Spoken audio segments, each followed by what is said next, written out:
The Marvels, formerly known as Captain Marvel 2, starting now. HSB Sean is back, and today we're talking about the Marvels. Yes, the Marvel film, newest release, latest film, latest installment of the MCU, Marvel Cinematic Universe, is here. And it's very hush hush right now, understandably, because it's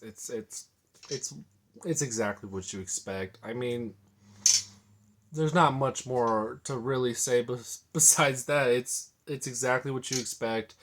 It's better than the first film. Sure, I'll give it that, just because there's a little bit more star power. But man, just a straight mess. The horrible. It's just a horrible compilation of Marvel events leading up to this, and I'm just sitting there struggling with the villain. I'm just like, this is what we get. Like, it's just it's just not fun for me.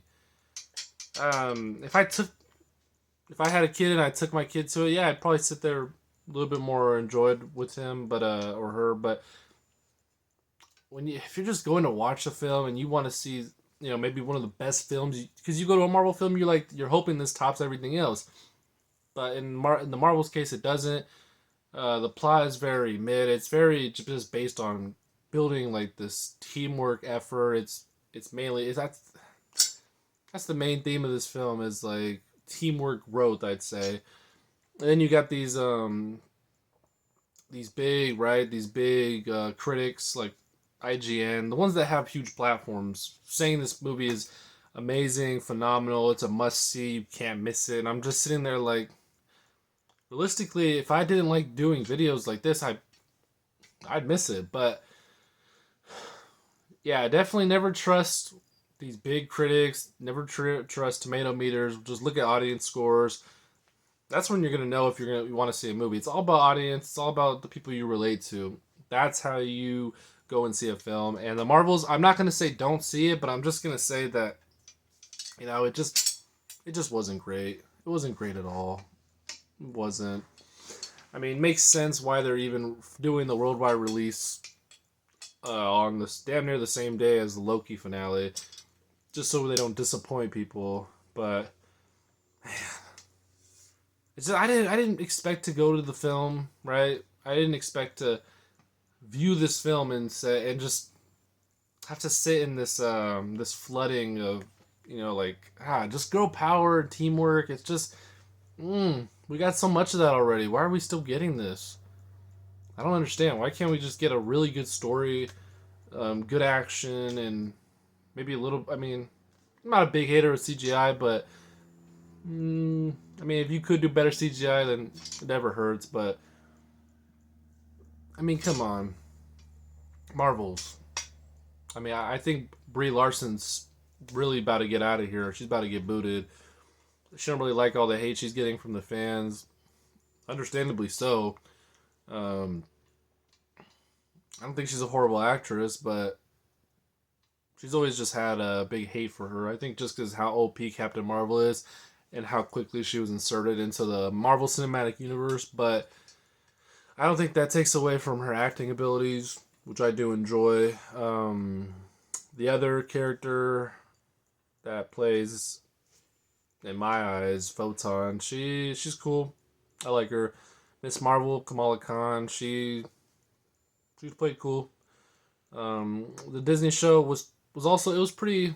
It wasn't great at all, but I mean, I sat through it and I enjoyed her character at the least, and just don't go into the Marvels with high hopes. I mean, I can't. I'm still not allowed to give like full details out, because there's the whole embargo thingy majiggy. But I mean, it just oh man, just to think that movies like this get pushed back when they should have been released hella long ago. It's just like, could have just released it, man. This is like a Mobius thing. Like, Mobius was so bad when it first was like, it was so bad. If they would have released it when they first announced it, Probably would have made more money at the box office. More people would have went to watch in theaters. More hype on the credit scene because the credit scene was super late, and it's just ugh. I think that's a big issue, right? Marvel's pushing their date back. Just release the goddamn film. It's a Marvel film. Hope for the best. See what happens. You know, stop trying to. I mean, you could have. Oh my god, they could have released it the week before, which is this week. Could have released it now, but I mean, there's literally zero films coming out. I don't even know if anything comes out next week with the Marvels. I gotta look it up. But like I said, weak plot. Best takeaway is the actresses herself. I love all three of them as actresses. I think they're cool. I mean, they're all. I mean, I don't. I mean, I'm not gonna say the other part, but I think Brie Larson. You know, she's a very good-looking actress. So I mean, that's always helpful for a female role. Just from a lot of other perspectives, you know, it's just I don't know. We enjoy it on screen. The plot, like I said, the plot is just the big killer for me. I'm a bit.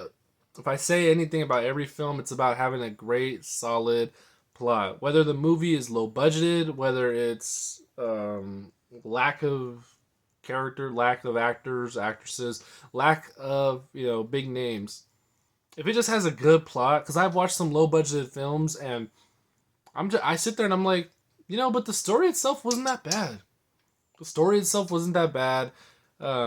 Characters a little goofy, but they stuck to their parts, stuck to their roles, and remained entertaining. And to me, that's a big step in making the film very progressive to making it, a good film. And I recently tried some low budget films, and I'm like, yeah, this is a good movie. Like beside the fact of it being, just having a low budget for the film, I don't think, man, for me, if it's just a solid plot, it works for me.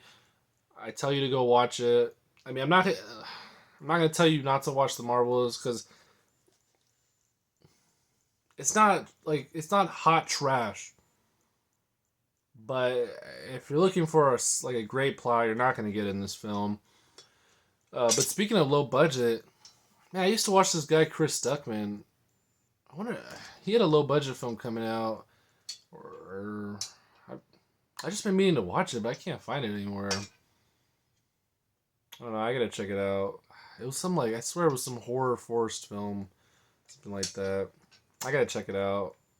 Maybe do a video, talk about it. I mean, he has a lot of great knowledge on film. So that being said, those are my initial thoughts. If you want to go and lean more with the sides of like IGN, all them, go ahead. Go in the movie hype. Maybe be disappointed.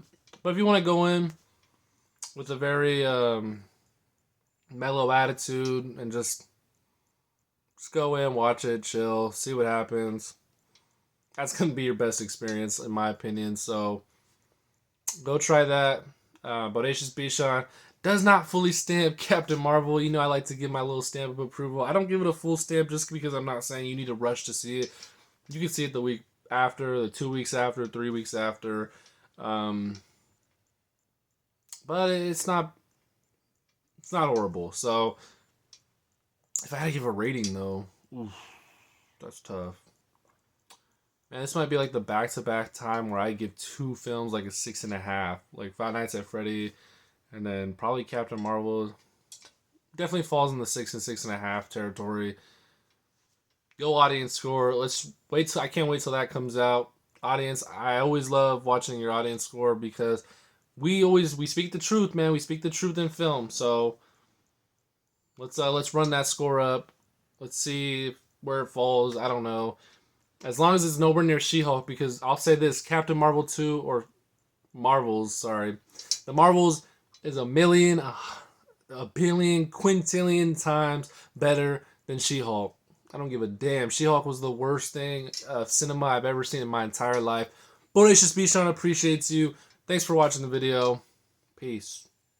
We really hope you enjoyed the review. If you watched the movie, come back, let us know what your thoughts are. Don't forget to like, comment, and subscribe. Bodacious Bishan loves all people. Have a good one.